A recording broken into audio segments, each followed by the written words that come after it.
My parents always favored my sister. She was the golden child who could do no wrong, the one they praised, protected, and celebrated.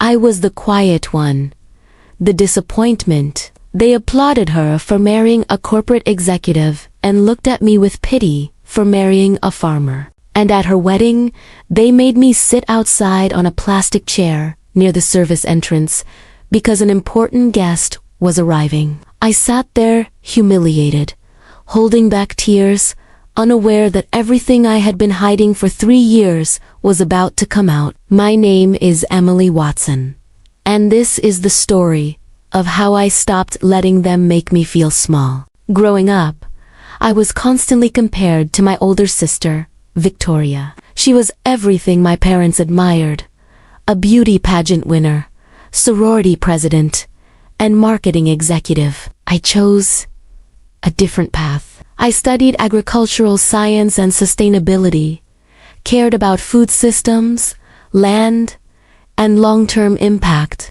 Every achievement I earned was minimized. "That's nice," they would say, "but Victoria just got promoted again." At family gatherings, her accomplishments filled the room while mine barely registered. At my college graduation, my parents arrived late and left early so they could attend one of Victoria's work events. The message was always clear. Victoria was the pride. I was the disappointment. 3 years ago, I met Daniel at an agricultural conference. He was presenting on sustainable farming practices. He was intelligent, thoughtful, and deeply grounded. There was no ego, no flash, just purpose. When he took me to his family farm, I saw how large and well-run it was. But Daniel lived simply. He never flaunted anything. He focused on the work. I fell in love with his values, not his title. When I brought him home to meet my family, it was a disaster. My mother scoffed. "A farmer? Emily, really?" My father asked if we would be living away from civilization. Victoria smiled and said, "Well, I suppose someone has to grow our food." They never asked who Daniel really was. They decided his worth based on a label. Victoria later got engaged to Derek, a corporate executive in agricultural processing. Expensive suits, flashy car, constant talk of bonuses and promotions. My parents adored him instantly. Finally, my mother said, "Someone with real prospects in this family." Daniel and I married quietly in a small ceremony. My parents attended and complained the entire time. Victoria's wedding, on the other hand, became a massive $150,000 production. 2 weeks before the wedding, the venue threatened to cancel. A $15,000 payment was missing. Then, an anonymous donation appeared, and the wedding was saved. No one knew it was me. Despite everything, I wanted my sister to have her day. On the wedding day, Daniel and I arrived dressed nicely, but modestly. Victoria pulled me aside and said there was a seating issue because a VIP guest was coming. She directed us outside, 2 plastic chairs near the service entrance. I sat there trying not to cry. Derek came out, looked at me, and sneered. He said, "I didn't fit the aesthetic." He called me dirt. Victoria followed and accused me of making a scene. Then she poured red wine down my dress. My parents saw everything and walked away. That was when someone called out, "Mr. Watson." The venue manager rushed over, apologizing. If he had known this was Daniel's family event, special accommodations would have been prepared. Derek froze. "Watson? As in Watson Agricultural Holdings?" Daniel nodded calmly. "Yes." Silence followed. Derek realized Daniel owned the company that owned his company. The man he had just humiliated was his boss's boss. Daniel didn't raise his voice. "I'm a farmer," he said. I also own 12,000 acres across 3 states. Derek's promotion vanished in that moment. His job was suddenly under review.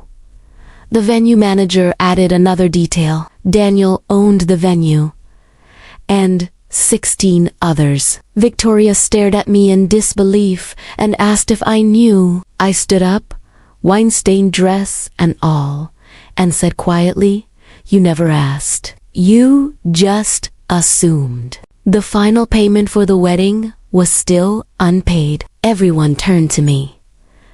Victoria said I could cover it. My mother begged. Family helps family. I answered calmly. Family doesn't make their daughters sit outside on the floor. I refused. Daniel terminated Derek's employment, not out of revenge, but out of principle. We don't employ people who treat others like dirt. The reception was cancelled. Guests left filming. The perfect wedding collapsed in real time. The next day, my phone exploded with calls, texts, guilt, and blame. Then the truth surfaced. Derek was officially fired for expense fraud. He was deep in debt. The engagement ended. Victoria said she couldn't marry someone with nothing. My accomplishments became public. So did Daniel's. The same people who once pitied me now wanted connections. I declined. 6 months later, I gave a keynote speech on sustainability. Afterward, a young woman approached me in tears and asked how I survived without my family's approval. I told her the truth. You don't need permission to succeed. Build a life so full that their opinions become background noise. Never shrink yourself to fit spaces that were never meant to hold you. My mother later emailed, saying she was proud and asking to start over. I read it and deleted it. Some distances are exactly the right size, and I have never been happier. If you've ever been made to feel small by the people who should have protected you, remember this: your worth is not determined by who recognizes it. Build your own life, find your own people, and live so well that their judgment fades into silence. I was staring at a bank statement that said I was worth millions, when the doorbell rang and my past walked in. My name's Bella, I'm 28, and a few weeks ago, my Aunt Margaret, the woman who raised me, left me everything. Her mansion in Seattle, her eco-home empire, her fortune. I was still grieving her funeral when the parents who abandoned me at 13 suddenly showed up at the lawyer's office, smiling like we'd just had coffee yesterday. "Bella, sweetheart," my mom said. "We're your family." My dad's eyes flicked straight to the lawyer's folder. That's when Charles, Aunt Margaret's attorney, walked in, and their faces froze. Let me rewind. When I was little, life was simple. Pizza nights, picnics, burnt pancakes on Christmas morning. But by 13, my dad was gambling, my mom was distant, and one morning, they were just gone. Left a note that said, "Your Aunt Margaret will take care of you." 16 words that broke my world. Days later, Margaret showed up. Tall, sharp, no nonsense. "Pack what matters," she said. That was the day my life changed. She was strict, 7 a.m. breakfast, shoes off, piano lessons, but steady. When I failed, she didn't yell. She pushed me harder. When I gave up, she reminded me I was tougher than I thought. She built Greenhaven designs from scratch and taught me to stand on my own. By college, I was her protege. By graduation, her right hand. Then she got sick. Pancreatic cancer. Before she passed, she whispered, "You're my legacy, Bella. Don't let anyone take that from you." 3 weeks after her funeral, I met with her lawyer and my parents. They hadn't come to mourn. They'd come for the money. "Bella," Mom said sweetly, "this is a lot for someone your age. We can help you manage it," my dad added. "Legally, we're still your guardians." Margaret only had temporary custody. I felt my stomach drop, but Charles didn't even blink. "There's a misunderstanding," he said calmly. "Margaret adopted Bella when she was 16. He slid the papers across the table. adoption papers, signed, legal, final. My parents' faces fell. Charles went on, "You also signed away your rights, 15 years ago, for $15,000. He laid down the proof, photos, reports, receipts, and then Margaret's letter. "My dearest Bella, if your parents return, it's not for you. It's for your inheritance. They tried before. I protected you then, and I'm protecting you now." The room went silent. "Margaret was my mother," I said. "You lost that right when you left me."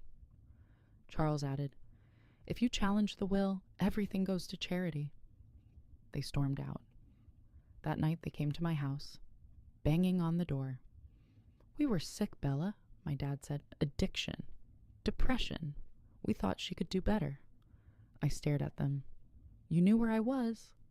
You just didn't care until there was money." I pointed to the security camera. "She recorded every call, every threat. You won't win," this police lights flashed outside. They left. Mom's last words? "You'll regret this, Bella." But I didn't. Weeks later, I found a note in Margaret's desk. "I adopted you because I love you, not because I had to. You're mine, always." That word, mine, broke me. I filed restraining orders. They moved back to Reno, and I rebuilt my life.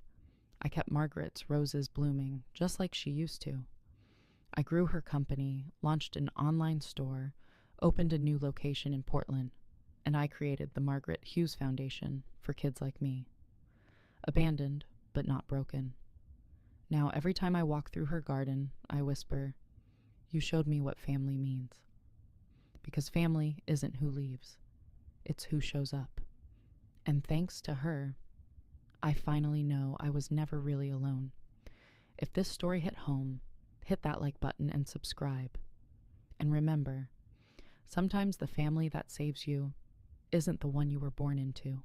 I'm Olivia Miller, 26, stumbling along the gravel shoulder of Route 9 with my 2-year-old clinging to my chest. Semi-trucks are blasting past us, shaking the ground, and I'm terrified, but I keep walking.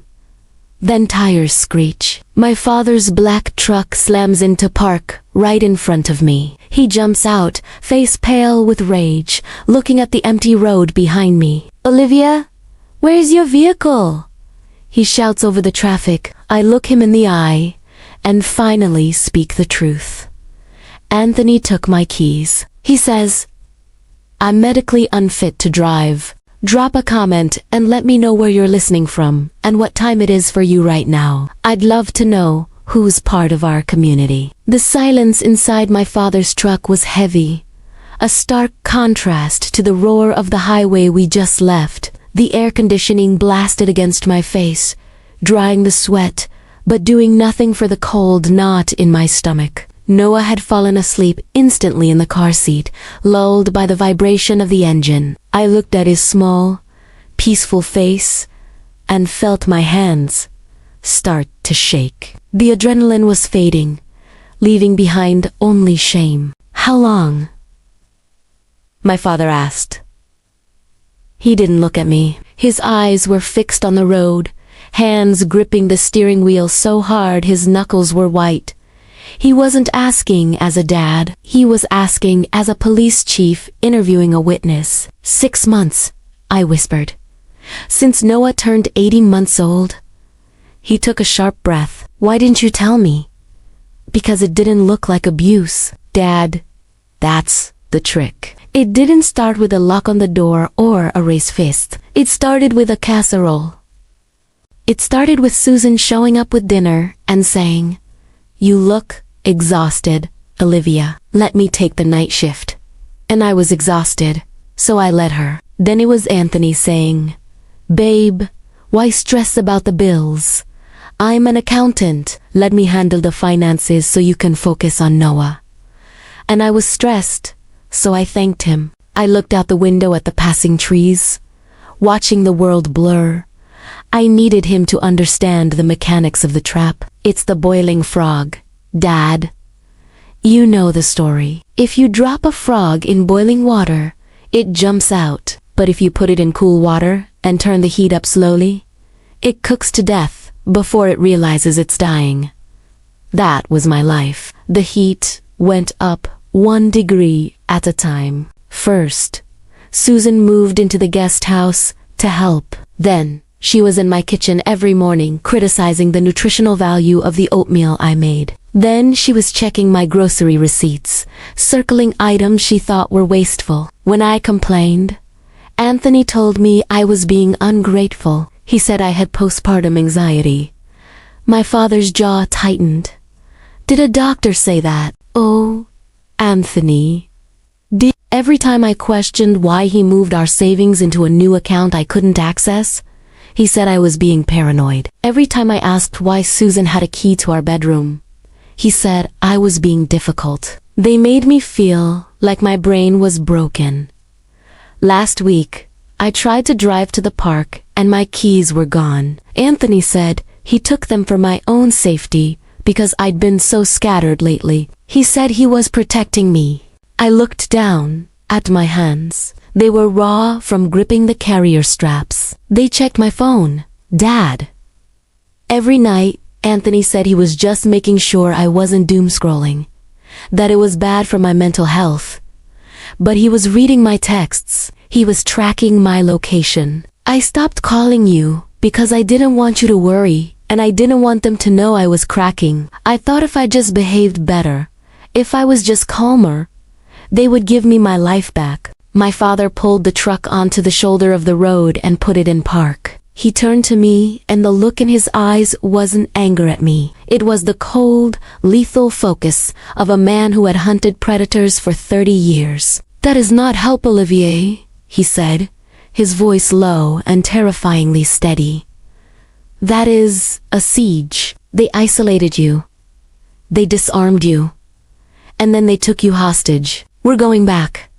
Panic flared in my chest. No, Dad, please, I can't. We aren't going back to talk, he said, shifting the truck back into gear. We are going back to get your things. You are leaving that house today, and you are never walking on the side of a highway again. The tires crunched on the pristine gravel driveway. My father's truck looked out of place among the imported sedans and meticulously trimmed hedges. The estate was silent, a fortress of beige, stucco, and wrought iron. Dad killed the engine, but neither of us moved. Through the windshield, I saw them. Anthony and Susan were on the patio. Susan was laughing, holding a glass of white wine, while Anthony scrolled on his tablet. They looked like a picture from a magazine. They looked like people who hadn't just forced a mother and child to walk miles on a highway's shoulder. Stay here, my father said. I ignored him. I unbuckled Noah's car seat, my fingers fumbling with the straps, and pulled him into my arms. I wasn't staying behind. I walked up the driveway behind my father, matching his stride. Susan spotted us first. Her smile didn't drop, it just froze. Oh, look who's back, she called out, her voice bright and brittle. And she brought reinforcements. Harold, you're just in time for a glass of Chardonnay. My father walked up the stone steps, his boots heavy on the slate. He didn't look at the wine, he looked at Anthony. Where are her keys? His voice was the same low rumble he used on suspects, the one that made people stop breathing. Anthony stood up, smoothing his polo shirt. Harold, let's not be dramatic. We were worried about her. She's been unstable. We took the keys for her own safety. You know how new moms get. The casual misogyny, the practiced concern, it made my blood boil. I stepped out from behind my father. I'm not unstable, Anthony. I'm leaving. Susan laughed a short, sharp. Leaving? Where are you going to go, Olivia? You don't have a job. You don't have a car. You barely have a brain cell left that isn't focused on diapers. We are protecting you. We are keeping this family together because you are clearly incapable of doing it yourself. My father stepped between us. He didn't shout. He didn't posture. He just looked at Susan with a cold, flat stare. You aren't protecting her. You are holding her hostage. Give her the keys. No. Anthony crossed his arms, trying to match my father's height, but failing miserably. Or what, Harold? You going to arrest me? It's my car. It's my house. I make the rules. She wants to leave. She can walk, but she's not taking my son. The air in the yard changed. The birds seemed to stop singing. My father took one step closer to Anthony. You want to talk about rules? Fine. Let's talk about the law. You are withholding her personal property. You are restricting her movement. And if you try to stop her from leaving with her child, that is unlawful imprisonment. Susan scoffed. Oh, please. She's hysterical. She needs rest. She needs her passport. My father sighed, turning to me. Go inside. Get your documents. Get the baby's things. I'll handle them. I ran past Anthony, dodging his outstretched hand. I heard Susan shouting something about trespassing, about calling the police, but my father's voice cut through it all. Go ahead, Susan. Call them. I'd love to explain the situation to my former colleagues. I raced up the stairs, my heart pounding against my ribs. The house felt different now. Cold. Alien. It wasn't my home. It was a crime scene. I tore open the closet door, my hands moving with a frantic, clumsy speed. I didn't fold anything. I shoved clothes into the duffel bag. Noah's onesies, my jeans, anything I could grab. My breath hitched in my throat, a jagged rhythm of panic. My father stood in the doorway, his back to me, watching the hall. He was a statue. A barrier between me and the people who had slowly dismantled my life. I stopped for a second, clutching Noah's favorite blanket. Dad! I whispered. He didn't turn around.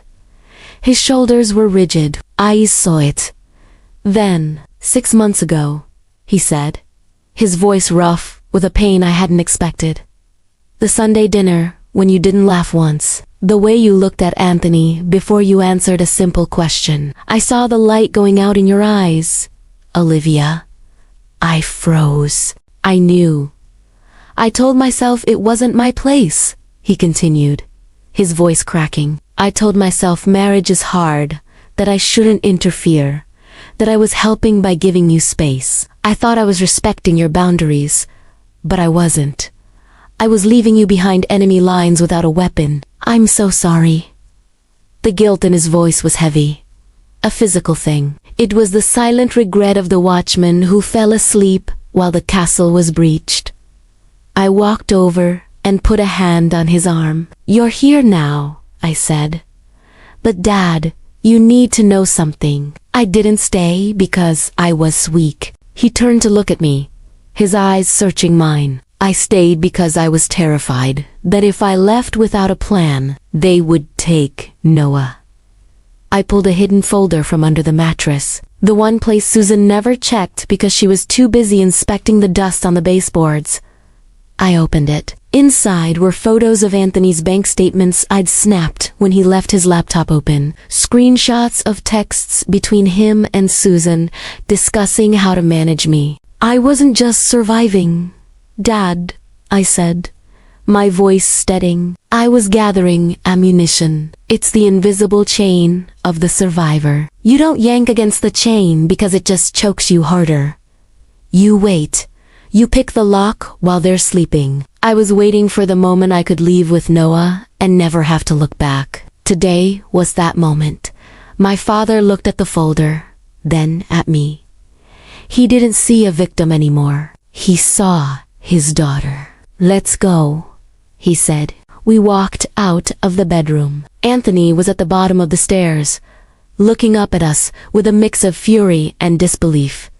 Susan was behind him, her phone in her hand. You can't take him, she shrieked, pointing at Noah in my arms. That is kidnapping. I have the police on the line right now. My father didn't even slow down. He descended the stairs step by heavy step, forcing Anthony to back up. It is not kidnapping for a mother to travel with her child, Susan, my father said, his voice projecting with the authority of a man who knew every statute by heart. But preventing a person from leaving a premises, that is unlawful restraint. And if you lie to a 911 dispatcher about a custody dispute to incite a police response, that is filing a false report. Do you want me to spell out the sentencing guidelines for you? Susan's mouth snapped shut. Her thumb hovered over her phone screen, trembling. I walked past them. I didn't look at Anthony. I didn't look at the kitchen where I'd cried over burnt toast. I walked out the front door into the blinding afternoon sun. The air tasted different out here. Tasted like oxygen. The drive to my father's house felt like the first real breath I'd taken in a year. The silence wasn't empty. It was safe. Noah babbled in the back seat, pointing at the passing trees, oblivious to the fact that his mother had just burned down her life to save his. When we pulled into Dad's driveway, I expected relief. Instead, my brain switched into overdrive. The adrenaline crash was brutal, leaving me shaky and nauseous. We need to check everything, I said, dumping the duffel bag on Dad's kitchen table. My father was already on the phone with his lawyer, but he nodded at me. Check what? The money, the documents, everything. I spread the papers out. I'd managed to grab the file folder from Anthony's home office while Dad was blocking the stairs. My hands trembled as I opened it. Bank statements, loan agreements, title documents. It took 10 minutes to realize the extent of the damage. Dad hung up the phone and walked over. What did you find? I stared at the paper in my hand, the numbers blurring. My car, I whispered. The SUV. You bought me when Noah was born. Yeah, it's gone. Anthony sold it 3 weeks ago to a dealership in the next county. The bill of sale was right there, dated the day after he took my keys, $12,000. My father's face went stoic, a mask of controlled rage. He sold a gift given to his wife.